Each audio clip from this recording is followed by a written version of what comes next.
보다 자세한 진단은 저희 라운드 테이블을 통해서 이어가 보도록 하겠습니다. 오늘은 김경환 하나증권 연구위원님과 함께합니다. 어서 오세요. 안녕하십니까. 네, 위원님, 오늘 제가 적절한 딱 주제를 들고 온 것 같은데 우리 위원님께서 또 중국을 전문적으로 분석을 해주시지 않습니까? 네. 이번 다보스 포럼 어떻게 보셨나요? 일단 앞에서 다 정리를 해주셔서 일단 뭐 저는 그냥 첨삭 정도로 말씀을 좀 드리면, 일단 말씀하신 허리펑 부총리는 지금 중국에서 리창 총리보다 경제 분야에서는 더 실세라고 지금 알려져서 사실상 지금 뭐 경제 관련 언급들은 무게가 있다고 생각을 좀 갖고 있고요. 그러니까 중국을 오랫동안 본 입장에서 보면 사실 최근에 얘기하는 본인들의 어떤 세계 공장의 역할에서 소비 대국으로 가겠다는 얘기는 사실 최근 5년 동안 계속 했던 얘기긴 합니다. 그래서 공급은 더 강화되고 중국이 내부적으로도 수출 경쟁력은 더 부각이 되는 반면에 내수 회복에 대한 키를 핵심을 알고는 있지만 잘 살리지 못한 측면이 좀 있어서 본인들의 체질 개선을 제조업 고도화나 수출 고도화 쪽으로 가는 쪽이 좀 먼저 부각이 되다 보니까 이제 다른 다국적 기업들 입장에서 또 내수 시장에 노출도가 있는 기업들 입장에서는 실제 수요 대비, 개방도 대비, 얻을 것 대비해서는 상당히 중국의 어떤 이런 언급들이 좀 공허하게 느껴질 것 같다라고 좀 생각을 갖고 있습니다. 중국이 공급망 쪽에서 나름대로 이제 올해 좀 노력을 좀 할 것 같긴 합니다. 일단 티를 내야 되니까 아까 얘기한 직접 보조금이나 이런 것들 우리는 주지 않는다라고 하는데 실제로 이제 보조금 줄 돈이 없습니다. 그러니까 중앙정부 입장에서는 선택과 집중을 통해서 특정 산업만 키우고요. 뭐 이제 올해도 이제 중국이 제일 핫한 IPO나 이런 시장을 통해서 민간 자금을 풀링해서 이제 개별 지원을 하게 되는 거고, 기본적으로 최근에 수출환급세도 폐지를 하고 공급 과잉이나 이런 것들의 산업을 밀어내기 식으로 해서 다른 나라들에게 피해만 주다 보니까 이제 그런 쪽에서 약간의 이제 여론을 의식하거나 내부적으로 구조조정하겠다는 얘기는 하는데, 그 내수 회복의 속도나 구조조정의 속도 대비해서 우리가 체감하는 중국의 공급 과잉이나 밀어내기나 이런 것들은 단시간에 좀 해결되기는 어렵다고 생각을 합니다. 그래서 다보스 포럼에서 얘기한 이 발언들, 기본적으로 올해 시작하는 그 중국의 경제산업 5개년 계획의 핵심 목표가 내수나 최종 소비 비율을 올리겠다라고 했기 때문에 중국 정부 말하는 방향성은 저희가 인정할 필요는 있다고 생각을 하지만 뭐 아무도 그렇지는 않으시겠지만 기본적으로 속도에 대해서는 크게 기대하실 필요는 없고, 공급을 얼마나 더 빨리 줄이느냐, 그래서 내부적으로 보조금 어떤 그런 부작용들을 좀 줄이는 속도에 좀 더 주목하실 필요가 있을 것 같고요. 저는 이제 개인적으로 이번에 미중 관계 관련해서는 크게 우려하실 게 없는 게, 상반기에 어찌됐건 중국은 이제 히토류에 대한 어떤 생산력, 그리고 미국 쪽은 반도체나 이런 쪽에서 어떤 주도권을 가지고 있기 때문에 4월 정상회담을 앞두고 양쪽은 약간의 이제 쉬쉬하는 분위기로 좀 가고 있고, 큰 틀에서의 어떤 대립이나 이런 것들은 하반기 중간 선거 이후로 또 혹은 중국의 내부적인 HBM 양산 일정이나 좀 내밀한 이런 어떤 그 병목 현상들이 해결됐을 때 발생할 수 있기 때문에 일단 뭐 미중 관계는 그냥 그렇게 저희가 그냥 전술적인 휴전이 이어졌다 정도로 보고 큰 그림만 좀 보실 필요가 있을 것 같습니다. 네. 이번 다보스 포럼에서의 핵심은 사실은 미중 관계보다는 중국의 경제 앞으로 이제 어떻게 흘러갈 것이냐에 조금 더 초점을 두고 보는 것이 중요할 것 같습니다. 이제 말씀해 주신 대로 올해부터 이제 15차 5개년 계획이 시작이 되는데요. 뭐 다양한 내용들이 나왔겠지만 이러한 것들을 바탕으로 중국 증시가 연초에 상당히 뜨거웠고 네. 이후에 좀 조정을 받는 흐름이 나타나고 있습니다. 뭐 당국에서도 좀 너무 과열되는 거 아니냐 우려를 제기하면서 개입을 했다라는 이야기도 들려오고요. 최근에 이러한 부분들이 나올 만한 시장의 동향, 뭐 저희가 어떤 포인트에 주목하면서 봐야 할까요? 사실은 뭐 지금 뭐 미국 증시 노출도가 많은 투자자들이 국내 시장이 또 워낙 좋고 하다 보니까 최근 중국이나 신흥국 관심도 그렇게 높진 않은 것 같고요. 외국인 자금이나 중국의 내부적인 자금은 여전히 주식에 대한 선호도는 굉장히 높고, 거래 대금으로 저희가 파악할 수 있는 부분들도 역대 최고치를 넘어서면서 중국의 지수 자체의 흐름은 약간의 이제 좀 상단이 막힌 것처럼 1월 달에 보이실 수는 있겠지만 어떤 분위기 자체는 나쁘지 않고, 최근에 이제 중국 정부가 뭐 신용 관련된 신용 거래 증거금을 뭐 상향을 하거나 좀 일부 테마에 대한 과도한 쏠림, 특히 뭐 12월 이후에 중국의 항공우주나 뭐 여러 가지 테마주들이 너무 과열되다 보니까 정부가 좀 통제하는 움직임을 좀 보이고는 있지만, 기본적으로 1분기에 중국 정부가 투입하려고 하는 유동성이라든지 또 중국 정부가 이 주식을 활용한 여러 가지로 부양하려고 하는 스탠스는 크게 바뀌진 않은 상황이라고 보여집니다. 그래서 기본적으로 1월보다는 2월 달 기대감이 좀 크다고 보고요. 정부가 약간의 이제 거래대금 폭증에 따른 개인들 유입이나 이런 것들에 대해서 일부 테마주 테마주 좀 관리에 들어간 것 같고요. 뒤에 말씀드린 이제 IPO라든지 이런 것들이 앞으로 줄줄이 이제 나오기 때문에 이 IPO에 대한 또 지나친 과열, 테마주 매매에 대한 과열을 좀 분산시키려고 노력을 하는 측면이 있기 때문에 지금 중국 1월 달의 시작은 나쁘지 않고 2, 3월 달에 저희가 보는 유동성 기반의 어떤 춘절 장세라고 할까요? 이런 것들은 유효하다라고 좀 일단은 보고 있습니다. 그러면 2월과 3월 사실은 이제 내달과 3월까지는 좀 그 유동성 장세에 따른 좀 긍정적인 흐름이 나타날 것이다라고 전망을 해주셨습니다. 한 가지 궁금한 게 이제 정부가 과도한 쏠림 현상에 대해서 통제를 한다라고 말씀을 해주셨는데 뭐 어떻게 하는 거예요? 아까 뭐 예전에도 저희가 이제 중국 같은 경우는 한 번도 장기 추세를 그린 적이 별로 없고 뭐 많은 투자자들이 중국 투자를 했을 때 뭐 이제 급등 이후에 뭐 꼭지를 잡거나 또 과열되거나 또 개인들이 뭐 지나치게 유입됐던 경험들이 있습니다. 그래서 중국도 나름대로는 과거보다는 이 규제나 어떤 통제하는 방식이 좀 더 세련돼지고 있고요. 증시에 대한 장기적인 계획이 이제 주주 환원이나 투자자들의 어떤 가계 포트폴리오 변화 이런 걸 촉발하려고 지금 유도를 하려고 하고 있기 때문에 나름대로는 이제 조금의 어떤 통제 정도 수준으로 좀 보시면 될 것 같고요. 최근에 이제 신용 레버리징이나 이런 것들이 구조적으로 높지는 않은데 이제 아무래도 차입 자금을 통해서 들어오는 자금이 좀 최근에 많이 늘다 보니까 그 병목 현상이나 이제 나머지 내수 침체일 때 나머지 주식에 대한 관심이 너무 이제 K자형으로 이제 가다 보니까 네. 그것을 조금 분산하려는 일부 노력 정도로 보시면 될 것 같고요. 장기적으로는 잘 안 될 거로 생각하는데 단기적으로 좀 그런 조치들이 소소하게 좀 나오고 있습니다. 네, 일단 시장의 이런 움직임에 이제 중국 당국도 눈여겨보고 있다라는 점 저희가 잘 체크를 해두겠습니다. 중국 증시가 이렇게 뜨거웠는데 그 안에서 사실은 쏠림 현상이 있다고 말씀을 해주셨잖아요. 네. 한 가지 뭐 항공우주도 있었지만 로봇도 있었습니다. 그 1월 초에 이제 CES가 열리고 CES 안에 이제 로봇 관련 기업들 가운데 뭐 약 80%가 중국 기업이었다라는 뉴스가 전해졌었잖아요. 네. 그러면서 이제 중국 기업들이 상당히 많은 로봇들을 선보였습니다. 보셨나요? 네, 뭐 많이 보고 있습니다. 어떠셨어요? 작년에 저희가 이제 6월 달에 로봇 탐방을 또 갔었는데요.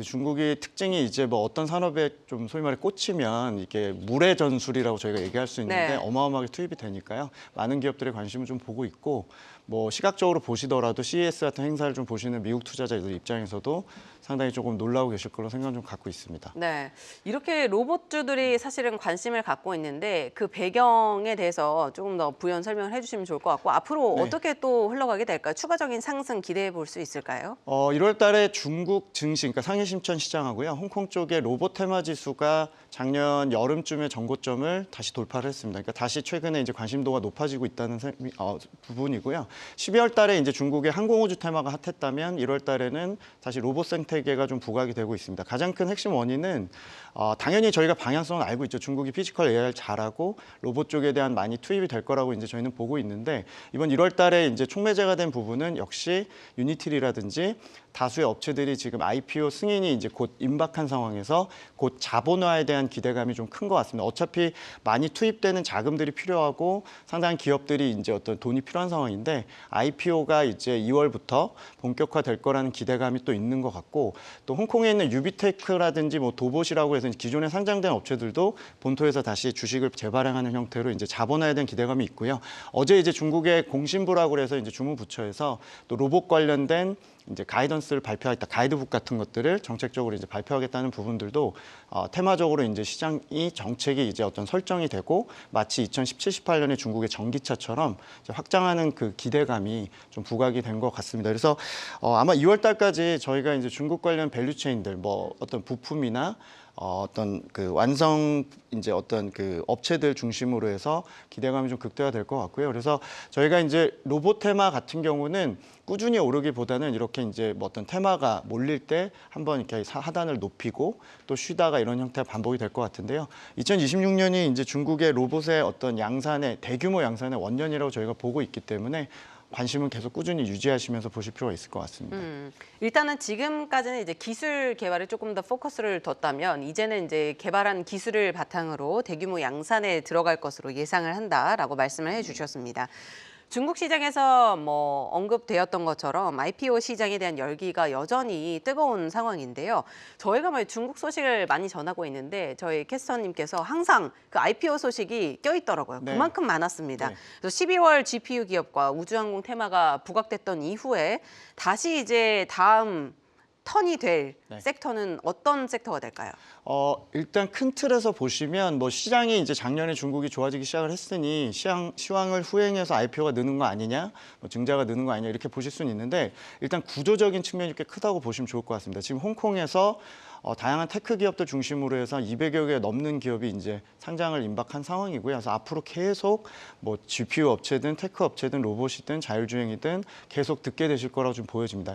핵심적인 부분은 중국 정부가 이제 보조금 줄 돈이 없다고 말씀드렸고 정부가 디자인하고 민간이 이제 민간 자금 끌어들여서 하는 IPO가 계속 호황으로 갈 것 같고요. 작년 4분기에 GPU 그리고 1분기에는 로봇과 항공 우주 그리고 2분기부터는 반도체 밸류체인이 전방위적으로 지금 상장을 앞두고 있습니다. 그래서 저희가 연간으로 보면 가장 큰 핵심은 로봇과 항공 우주 테마 그리고 가장 향후 이제 산업 측면에서 보면 메모리 3사 중에서 이제 계속 듣게 되실 창신 메모리 같은 CSMT 같은 업체들이 2분기 이제 승인이 날 거라고 좀 보여집니다. 그래서 앞으로 중국이 반도체 자립이라든지 피지컬 AI 관련된 대규모 투자를 앞두고 관련된 증자라든지 IPO가 좀 늘 수 있기 때문에 단기 투자 기회로 좀 보시기보다는 내년과 내후년까지 중국의 관련 생태계들이 더 확산을 하고 상위 기업들이 이제 자금 조달을 통해서 이제 기술 격차를 좀 벌리는 특히 미국과의 비교보다는 신흥국에서 원탑인 산업들이 좀 늘어나는 IPO 계기로 좀 보시면서 2분기에는 메모리 쪽에서 창신 메모리 그리고 로봇 관련 기업들 좀 주목하실 필요가 있을 것 같습니다. 앞으로 아마 저희 불러주시면 계속 업데이트 드릴 이슈가 많을 것 같습니다. 위원님을 계속 불러드리면. 네네네. 네네네. 그러면 일주일에 한 번씩 뵙는 걸로 이렇게 네. 저희가 좀 추진을 해봐야겠네요. 네네네. 좋습니다. 일단 올해 상반기까지 대어들의 이제 IPO 상장이 예정이 되어 있습니다. 그 로봇 이야기 해주실 때 저희가 영상을 살짝 봤었는데 혹시 다시 한번 볼 수 있나요? 이 로봇들 기능이 상당해요. 혹시 보셨었나요? 이런 영상들? 저희 뭐 영상도 많이 보고요. 네네. 실제로 한 두세 개 업체들 네. 가서 이제 탐방도 좀 했었고요. 실제로 보기도 하셨어요? 네네. 네, 실제로 봤을 때는 어떤 느낌이에요? 그러니까 저는 사실은 뭐 탑다운 전략을 보는 측면인데 이제 뭐 저희 투자자들 모시고 좀 가서 이렇게 보면은 뭐 보스턴 다이내믹스가 더 잘한다. 실상으로 보면은 실질적으로는 더 뭐 어떤 화려해 네. 보여도 미국이 더 잘한다. 뭐 얘기가 많았습니다만 기본적으로 많은 업체가 있다는 것 자체가 좀 부럽고 관심도라든지 이런 것들이 굉장히 그러네요. 좀 흥미로웠다고 보시면 좋을 것 같습니다. 미래에는 저렇게 정말 모자 쓰고 티셔츠를 입고 걸어 다니는 로봇들이 그냥 거리에 이렇게 활보하고 다닐 것 같다는 생각이 드네요. 이제 앞으로의 변화가 너무나도 기대가 되는 부분입니다.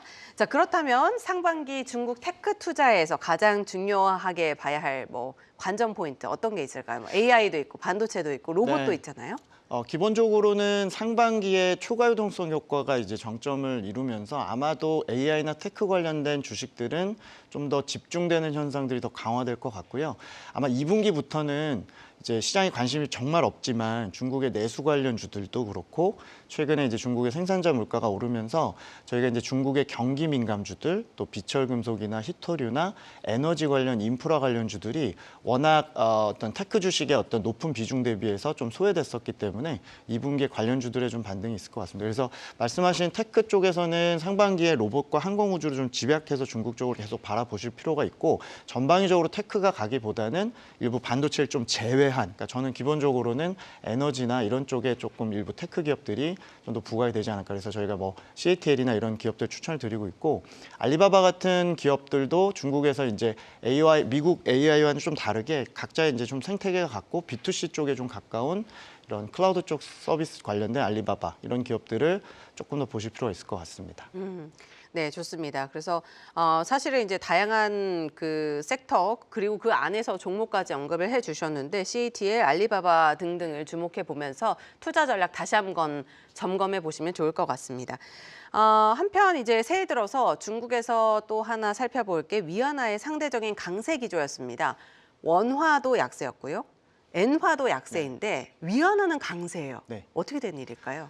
사실은 원화하고 위안화는 조금 동조화 현상이 강했었는데 작년부터 해서 이제 저희 원화가 약세로 디커플링이 좀 됐죠? 계속 네. 되고 물론 이제 개방도 차이도 있겠지만 내수도 안 좋다고 하는데 이렇게 무슨 일이냐 이렇게 보실 수는 있는데요. 일단 작년과 재작년부터 중국 수출이 워낙 좋고 경상수지가 지금 많이 쌓인 상황입니다.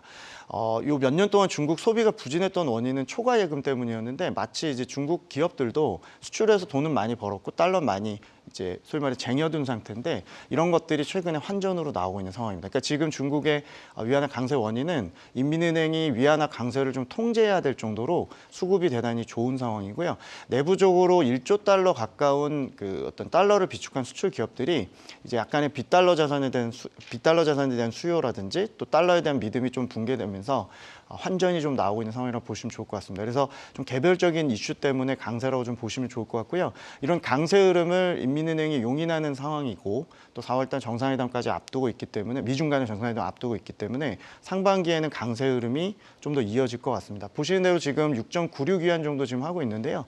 저희가 그러니까 올해 기말 환율을 6.7위안 정도 보고 있고 당분간은 좀 더 강세 압력을 좀 띄면서 위안과 원의 상대 환율도 상당히 위안화가 좀 강세로 좀 흘러갈 수 있고 하반기에 중국 경기가 진짜 좋아져서 어느 정도 이제 회복을 또 위안화가 더 이어간다면 원화도 그 중력 자체가 좀 더 강세 흐름으로 도움이 될 수 있지 않을까. 하지만 상반기에는 원위안이 따로 가고 엔화와 좀 별도의 위안화의 강세 흐름을 예상을 하고 있습니다. 네.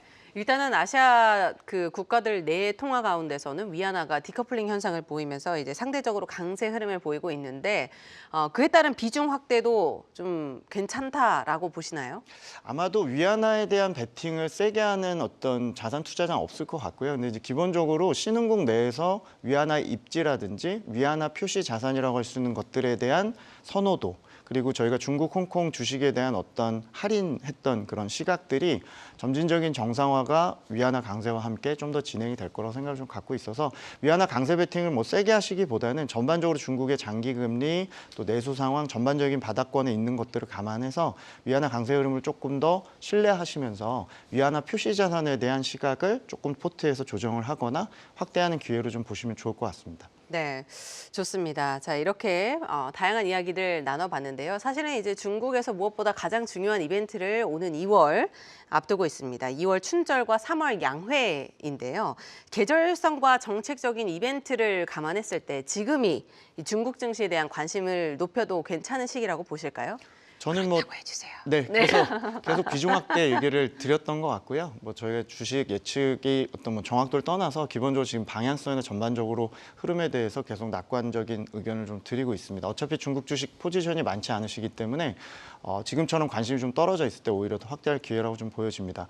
중국이 역대 한 10년 동안의 이제 월간 수익률이나 상승 확률을 봤을 때 2월 달이 가장 높습니다. 이유는 지표 발표나 이런 것들이 공백기에 유동성이 극대화되는 시기이기도 하고요.